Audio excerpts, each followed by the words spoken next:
हाय choosy team. हाँ भाई, क्या हाल है भाई? बढ़िया, ठीक है। दोस्त, आज का हमारा टॉपिक है चिलर ऑपरेटर के क्वेश्चन एंड आंसर।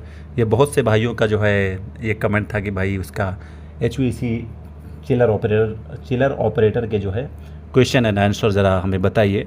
तो अभी ही मेरे को थोड़ा सा टाइम मिला है दोस्तों, इसमें रूम पे ही बैठ के इसको बना दिए हैं। ठीक है, आपको आई होप इसमें समझ में आ गया। यहाँ पे मैंने मेंशन किए हुए 9 क्वेश्चन हैं, जो कि जो टॉपिक है, जो मेन है, जो कि ये चिलर ऑपरेटर जो भी जाएगा बंदा, इससे ये चीज़ें आई थिंक 70-80% ये चीज़ें आपको वहाँ से पूछी जाएंगी। जो यहाँ पे मेन था वो मैंने ये जो मेंशन कर दिया है, ठीक है। बाकी अगर कुछ भी डाउट रहे तो आप लास्ट में पूछ सकते हैं, ठीक है। पहला देखिए, यहाँ पे क्वेश्चन ये है हमारा बायोडेटा। दूसरा है हमारा how many type of chiller. तीसरा what is the set point of chiller. Fourth है व्हाट इज़ सैचुरेशन। 5 है चिलर सेफ्टी। 6 है how many type of cooling tower. 7 है व्हाट इज़ डेल्टा टी। 8 है which gas is using in chiller. 9 है what is approach temperature and their range. ठीक है, अभी मैं इसको आपको सेपरेट बाय सेपरेट आपको ये चीज़ें बता रहा हूँ, ठीक है। पहला है कि बायोडेटा। देखिए, बायोडेटा में आपको वही चीज़ जो है, बायोडेटा यानी जब भी आप अपने इंटरव्यूअर के सामने जब अपनी सीवी देते हैं, इंटरव्यूअर चाहे आपका जो है इंडियन हो, यानी आप जब इंडिया में जॉब के लिए अप्लाई कर रहे हैं वहाँ के लिए हो, या फिर गल्फ़ के लिए हो।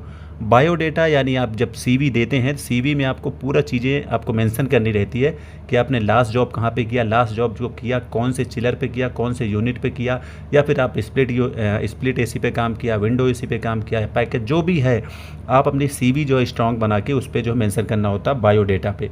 ये चीज़ थोड़ा सा आप ध्यान से सुनना और ध्यान से लिखना, ओके। तो बायोडेटा में याद रहे, बायोडेटा में दोस्त वही लिखना जो आपको आता है, ना कि आप ये लिख दो कि हम हवाई जहाज़ चला लेते हैं और बाद में जब आपके सामने प्रैक्टिकल किया जाए तब आप साइकिल भी ना चला पाओ। यहाँ मैंने बहुत से लोगों को देखा है कि जो आप असलियत में हैं वही चीज़ लिखिए, बाद में आपको शर्मिंदगी ना हो किसी चीज़ की कि हाँ हम ये नहीं जानते, हमने ये लिख दिया था, समझ गए। तो ऐसा ना हो, जो आपको आता है वही लिखिए। नहीं आता तो आप जो मेहनत करिए 6 महीने साल भर अच्छे से इंडिया में रगड़िए, फिर आप गल्फ़ के लिए अप्लाई करिए या कहीं भी अप्लाई करेंगे। जितना आप रगड़ेंगे उतना आपको आगे चल के मज़ा आएगा, ओके। तो बायोडेटा में आपको ये चीज़ें पूछ सकता है कि आपने पहले कहाँ काम किया है, तो आप जहाँ पे काम किए हैं, हाँ ये हमने फ़लाना कंपनी में काम किया था, कौन सा चिलर था आप बता सकते हैं, वहाँ पे ट्रेन चिलर था या कैरियर था, या आपने पैकेज यूनिट पे काम किया, जो भी यूनिट पे काम किया वो चीज़ आप मेंशन करेंगे, ठीक है। बायोडेटा की बात ये हो गई, समझ गए ना। दूसरा होता है कि how many type of chiller. How many type of chiller, chiller कितने टाइप के होते हैं ये आपको क्वेश्चन रखेगा, ठीक है। तो बहुत से भाई हमारे हैं जो बस एयर कूल्ड, वाटर कूल्ड ये चीज़ बताएंगे, ठीक है। लेकिन जब भी आपको रहे तो हमेशा जो है हमारा जो ये चिलर होता है हमारा 3 टाइप होता है। 1 हो गया हमारा एयर कूल्ड, दूसरा हो गया हमारा वाटर कूल्ड, तीसरा होता है हमारा वैम टाइप। वैम यानी वेपर एब्जॉर्प्शन मशीन, ठीक है। जब भी आपको ये चीज़ आप बिल्कुल इत्मीनान से बताइए, ठीक है, इंटरव्यूअर को कि सर होते हैं हमारे 3 टाइप के, air cooled, water cooled and ये जो है वेपर एब्जॉर्प्शन मशीन के टाइप का हमारा चिलर थी, यानी 3 टाइप के। लेकिन मोस्टली जो यूज होता है वो हमारा एयर कूल्ड और वाटर कूल्ड चिलर होता है, ठीक है। ये हो गया इसका आंसर, बात समझ गए ना। Air cooled, water cooled and absorption chiller, ये हमारे 3 टाइप के चिलर होते हैं। ये आपका सेकंड क्वेश्चन का आंसर है, ठीक है। तीसरा है हमारा what is the set point of chiller. Set point of the chiller ये होता है कि इंटरव्यूअर आपसे जब भी आपने काम किया है इंटरव्यू पे ये जो चिलर पे, तो आप अगर चिलर ऑपरेटर के लिए अप्लाई कर रहे हैं तो ये भी क्वेश्चन आपसे वो पूछेगा what is the set point of the chiller. तो ये वो चीज़ होती है जब हम जो है अपने वाटर टेम्परेचर का जो हम सेट पॉइंट देते हैं वही चीज़ होती है यहाँ पे, ना कि यहाँ पे FLA है, ना कि RLA है। जैसे कुछ लोग बोल देंगे यहाँ पे फुल लोड एम्पियर का सेट पॉइंट है, वैसा कुछ नहीं। यहाँ पे सेट पॉइंट टेम्परेचर है जो हम अपने HU FCU के लिए देते हैं, जो हम मोस्टली जब आप ये चीज़ पूछा जाए तो आप बोल सकते हैं कि सर उसका जो है हम मोस्टली 7 डिग्री सेल्सियस, ये 7 डिग्री सेल्सियस टेम्परेचर हम सेट करते हैं अपने चिलर पे। वो हमारा आउटलेट होता है, जब हमारा इनपुट आता है वो हमारा 11 से 12 वो चीज़ आता है। वो चीज़ हम अभी आगे भी बात करेंगे, ठीक है। फिर हमारा है यहाँ पे देख सकते हो व्हाट इज़ सैचुरेशन। बहुत से भाई का ये क्वेश्चन है कि सैचुरेशन क्या होता है, ठीक है। तो सैचुरेशन को आपको ये समझना है बॉस कि सैचुरेशन वो चीज़ होती है जब हमारी गैस कंप्रेसर क्या करता है, कंप्रेसर गैस को सक करता है। कहाँ से? एवापोरेटर से। एवापोरेटर से जब सक करता है उस गैस को, तो वो गैस होती है लो प्रेशर, लो टेम्परेचर की गैस को क्या करता है कि हाई प्रेशर हाई टेम्परेचर्स में उसको कन्वर्ट करके हमारे कंडेंसर को देता है। कंडेंसर में क्या होता है कि कंडेंसर अगर एयर कूल्ड है या वाटर कूल्ड है, सपोज माने कि यहाँ पे एयर कूल्ड है, ठीक है, हम ले लेते हैं एयर कूल्ड को। तो एयर कूल्ड का जो हमारा कंडेंसर होगा, जब गैस उसके अंदर जाती है तो कंडेंसर का काम होता है उस वेपर को लिक्विड बनाना, क्योंकि जब कंप्रेसर जो है गैस ट्रांसफ़र करता है हमारे कंडेंसर को, तो कंडेंसर में होता है कि अगर वो वाटर कूल्ड है तो वो वाटर के थ्रू जो है गैस को कंडेंस करेगा, यानी वेपर से लिक्विड बनाएगा। और अगर एयर कूल्ड है तो बाहरी हवा से जो है हमारे गैस को जो है वेपर से लिक्विड बनाएगा। तो ये इतना बस समझना कि जब गैस कन्वर्ट हो रही है, यानी जैसे बाहर की हवा लग रही है उस फिन्स पे, तो क्या होगा कि हमारी गैस जब वेपर से लिक्विड वो चीज़ चेंज हो रही है, तो उस चेंजिंग के ही दौरान को हम बोलते हैं सैचुरेशन हमारी गैस हो रही है। यानी गैस का जो है, यानी कि बस एक सिंपल सा आंसर आप ये दे सकते हैं कि फॉर्म चेंजिंग होता है जहाँ पे, यानी गैस की जब भी हमारी फॉर्म चेंज होगी उसको हम सैचुरेशन बोलते हैं। अब उस दौरान कंडेंसर में क्या होता है, हमारी गैस वेपर से लिक्विड जब बनती है उस दौरान हमारी सैचुरेशन होती है। और फिर वही चीज़ हमारी जो है ये जो एवापोरेटर में होती है उसकी अपोजिट होती है। एवापोरेटर में क्या होता है कि हमारी गैस लिक्विड टू वेपर बनती है, तो जब वो लिक्विड से वेपर बन रही होती है उस दौरान हमारा सैचुरेशन होता है, ठीक है। यानी हमारी गैस की जब फॉर्म चेंजिंग पे रहती है उसी को हम सैचुरेशन कहते हैं। समझ गए, ये इसका आंसर था। फॉर्म चेंजिंग जब हो रही, चाहे वेपर से लिक्विड हो या लिक्विड से वेपर हमारी गैस हो रही होती, उसको हम सैचुरेशन कहते हैं। ये इसका आंसर था, ठीक है। फिफ्थ है हमारा चिलर सेफ्टी। चिलर सेफ्टी कितनी टाइप की होती है चिलर पे, ठीक है। तो इसमें मैं आपको ये बता दूँ, यहाँ पे मैंने आप जो बताया जी, ये चिलर सेफ्टी है। चिलर सेफ्टी तो आपको ये चीज़ श्योर है कि वो पूछेगा ही पूछेगा, ठीक है। तो यहाँ मैंने आपको देखिए, पहला है आप उसको ये चीज़ बता सकते, मैंने यहाँ पे 6 दिया हुआ है। पहला देखिए HP है हाई प्रेशर, दूसरा LP है, तीसरा लो ल्यूब ऑयल प्रेशर, जब भी ऑयल का प्रेशर लो होएगा तब भी वो अलार्म आएगा। फोर्थ है एंटी फ्रीज। एंटी फ्रीज में ये होता है कि किसी रीजन की वजह से आपने जो 7 डिग्री सेट पॉइंट दिया रहता है वो अगर फॉल्ट हो जाए और टेम्परेचर आपका नीचे चला जाए, यानी 5, 4, 2, जब भी आइस फॉर्मिंग होने लगे तब जो है हमारा एंटी फ्रीज काम करता है, ठीक है। तो ये एक उसकी सेफ्टी हो गई। 5 है हमारा एंटी सर्ज है। 6 है हमारा PRV यानी प्रेशर रिलीफ वाल्व। जब भी कंडेंसर में या एवापोरेटर में बहुत ज़्यादा हाई प्रेशर होता है तब हमारा प्रेशर रिलीफ वाल्व जो है रिलीफ हो जाता है, उतनी गैस को जो है वो डिस्चार्ज करता है। तो ये सब चीज़ें, ये सब जो अलग टॉपिक है, बस आप इतना समझ लीजिए। आप 6 सेफ्टी जो है आप याद कर लीजिए। और भी सेफ्टी होती है, जैसे कि हमारा जो ये जो फेस सीक्वेंस है, ओवर करंट है, ऐसा।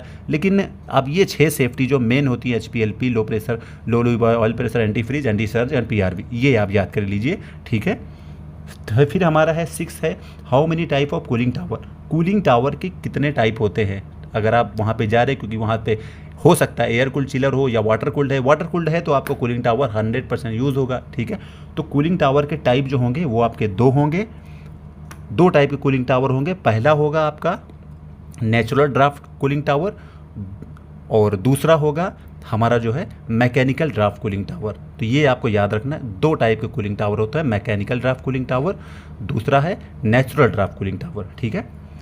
7 हमारा क्वेश्चन है what is delta T. Delta T याद रखना। और डेल्टा टी क्या होता है कि ये हमारे भाई साहब मिस्टर मोफीक का क्वेश्चन था, आज भी मुझे याद है तो इसमें व्हाट इज़ डेल्टा टी, वो जब भी वो क्वेश्चन करने गए थे एक इंटरव्यूअर के सामने, तो उनका ये क्वेश्चन था, उन्होंने बताया था भाई डेल्टा टी क्या है। तो ऐसा बहुत लोग फंसते हैं कि उसमें इनलेट और आउटलेट जो है उसका, तो इनलेट और आउटलेट का, यानी जब हमारे चिलर की जो आउटलेट होता है, आउटलेट जैसे हमने बताया यहाँ पे 7 डिग्री हम देते हैं, तो पूरा ये 7 डिग्री जाता है हमारे HU या FCU CSU, जहाँ पे भी आपने कूलिंग टावर चिल्ड वाटर के यूनिट लगाए हुए हैं, वहाँ से जब आता है तो उसका जो हीटिंग लेके आएगा, क्योंकि ये 7 डिग्री जाएगा तो जहाँ पे कूलिंग कॉइल के अंदर घूम के वापस से आएगा तो उसकी हवा जो रहती है वहाँ पे वो हीट हो जाती है। हवा जो रहती है वो हीट होके पानी हमारा भी धीरे धीरे गर्म हो जाता है। तो मान के चलो जब 7 सेट करते हैं, 7 अगर हमारे चिलर का आउटलेट होता है तो इनपुट जो आता है हमारा, इनलेट जो आएगा वो हमारा 11 से 12 एक एवरेज होता है, मान के चलो, ठीक है, 11 से 12। तो आप ये चीज़ बता सकते हैं कि हमारा डेल्टा टी मोस्टली एवरेज जो होता है 4 से 5 डिग्री सेल्सियस होगा। इनलेट आउटलेट के बीच का डिफरेंस जो होगा वो हमारा डेल्टा टी होगा। अब चाहे वो हमारा ये चिल्ड चिल्ड वाटर लाइन का हो या हमारे कंडेंसर लाइन का हो, यानी कि जो हमारे कूलिंग टावर से आ रहा है और हमारे कंडेंसर से होता हुआ आउट होके फिर कूलिंग टावर में जा रहा है। बात समझना, दोनों का डेल्टा टी दोनों का डिफरेंट टेम्परेचर सेम होता है, याद रखना, ठीक है। और इसका एवरेज रेंज जो होगा भाई साहब का, इनका 4 से 5 डिग्री सेल्सियस होगा। सेल्सियस में, अगर फ़ारेनहाइट में लेंगे तो 8-9 डिग्री फ़ारेनहाइट में जाएगा। आपको सेल्सियस में ये चीज़ याद रखना, 4 से 5 डिग्री सेल्सियस होगा, ठीक है।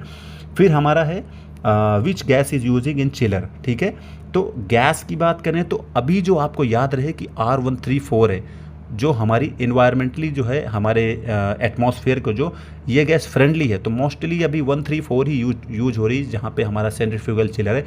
पहले वहाँ पे 1 2 3 4 यूज हो रही थी, ठीक है। अभी जो है मैक्सिमम जो है हम देख रहे हैं कि जहाँ पे R134A जो हमारी गैस R134 है वो मोस्टली फ्रेंडली है। तो आप उसका जो सक्शन प्रेशर, डिस्चार्ज प्रेशर और ये सब चीज़ें याद करके जाइए। मैंने बहुत सी वीडियो उसमें डाली हुई है, गैस वगैरह ये सब अलग अलग चिलर सेफ्टियाँ, सैचुरेशन है सारी वीडियो, आप देख लेना सेपरेटली। तो यहाँ पे जो गैस आपको याद रहे, जैसे हमने बताया कि R134A जो है वो आप वहाँ पे जो है इंटरव्यूअर को मेंशन कर सकते हैं। और आप 1-2 गैस और याद करके जाइए, R22 है, R410 है, ये सब गैस जो है आप याद करके जाइए, उसका सक्शन प्रेशर, डिस्चार्ज प्रेशर क्या है, ये आपकी जो है ये प्लस पॉइंट रहता है, ठीक है। 9 है हमारा what is approach temperature and their range. सबसे बड़े भाई साहब तो ये है अप्रोच टेम्परेचर, तो उनको पूछना ही पूछना है। अगर वाटर को चिलर में गए तो ये तो पूछना ही पूछना है क्या होता है वाटर टेम्परेचर, अप्रोच टेम्परेचर क्या होता है। तो अप्रोच टेम्परेचर क्या होता है कि ये सबसे बड़ी चीज़ ये होती, जैसे कि इसको अगर हम एक मतलब आइडेंटिफाई किया जाए तो ये होता है कि हमारी कंडेंसेशन की इंडिकेशन होती है। समझ गए कि हमारी जो गैस जो है वेपर से लिक्विड प्रॉपर कंडीशन में हो रही है नहीं हो रही है, ये उस चीज़ का इंडिकेशन करता है, जिसकी रेंज होगी, मैं यहीं पे जो है मेंशन कर दूं, 0.5 degree Celsius to 4 degree Celsius. तो यहाँ पे जो उसकी रेंज होगी दोस्त 0.5 डिग्री सेल्सियस से 4.0 डिग्री सेल्सियस के बीच में उसका तुम्हारा अप्रोच टेम्परेचर होगा,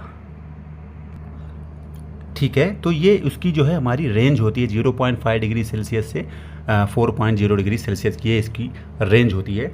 और जो अप्रोच निकालते कैसे हैं ये भी पूछ सकता है। तो जो है निकालने का दोस्त यहाँ पे देख सकते हैं, condenser saturation temperature minus water living temperature. जो कंडेंसर में मैंने जो आपको बताया सैचुरेशन होती है, जब भी हमारी गैस जाती है हाई प्रेशर से कंडेंसर में तो वो वेपर से लिक्विड बनती है। तो उसी जब वेपर से लिक्विड बन रही होती है तो उसके बीच में टेम्परेचर होता है जिसको हम सैचुरेशन बोलते हैं। तो उसका टेम्परेचर ले लो, और जो वाटर लिविंग होता है यानी जो कूलिंग टावर से आके कंडेंसर में जाता है, कंडेंसर में जाके जो गैस हीटिंग है उसकी हीटिंग को लेके वापस से कूलिंग टावर में जाता है। लिविंग यानी होता है जाना, तो उसके टेम्परेचर को लेके जो आएगा अप्रोच होगा, ठीक है। तो उसका रेंज जो होगा 0.5 से 4 डिग्री सेल्सियस के बीच में होना चाहिए। इससे ज़्यादा जा रहा है तो आपको चेकअप करवानी पड़ेगी, वो डीस्केलिंग हुआ कि नहीं हुआ, हाई टेम्परेचर क्यों जा रहा है, उसकी रेंज चेक करो, ये सारे वाटर के पैरामीटर चेक करना होगा, ठीक है। वो सब चीज़ें हैं, वो सब अलग अलग हो गया। तो अभी बात कर लेते हैं यहाँ की, ठीक है। तो ये हो गए हमारे 9 क्वेश्चन, ठीक है, जो मैंने आपको ये बताया। उसके बाद जो है आपको वो पूछ सकता है what is your expectation salary, ठीक है। जो भी सैलरी वो आपको पूछेगा। जैसे आपने यहाँ पे आप ध्यान देना, 9 क्वेश्चन है, 9 क्वेश्चन में आपने 7 to 8 आपने क्लियर कर लिया, ठीक है। यहाँ पे मैंने 9 क्वेश्चन दिए, आपने 7 to 8 क्वेश्चन को जो क्लियर कर लिया, तो ये आप बोलेंगे कि आपको कितना सैलरी चाहिए, ठीक है। याद रखना ये चीज़ दोस्त।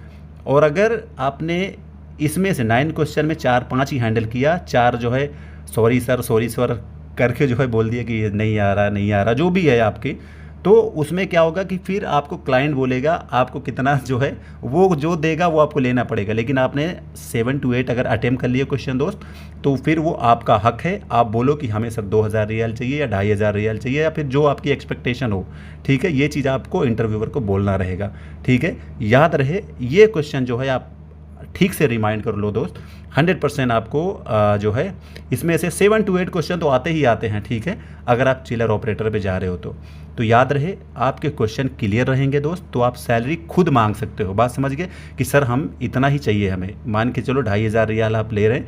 अभी जो ऑपरेटर की जॉब है, ऑपरेटर की जॉब की सैलरी जो है मिनिमम एवरेज जो है 2000 रियाल से स्टार्टिंग है फ्रेशर के लिए। और जब भी आप अगर नॉलेज अच्छा है तो आप 2500 रियाल तक ले सकते हैं एज अ फर्स्ट टाइम, ठीक है। आई होप आपको इसमें समझ आया हो। कोई भी डाउट हो इससे रिलेटेड तो भी आप पूछ सकते हैं। मैंने इसमें साइकिल मेंशन नहीं किया, चिलर की साइकिल, वो अगर आप चिलर यानी एचवीसी जो साइकिल होती है या वो मेंशन नहीं किया, वो उसके लिए मैं आप अगर बोलेंगे तो उसके लिए सेपरेटली अच्छे से बनाएंगे ताकि आपको अच्छे से समझ आ जाए। ओके, आई होप आपको समझ आ गया होगा। Thank you.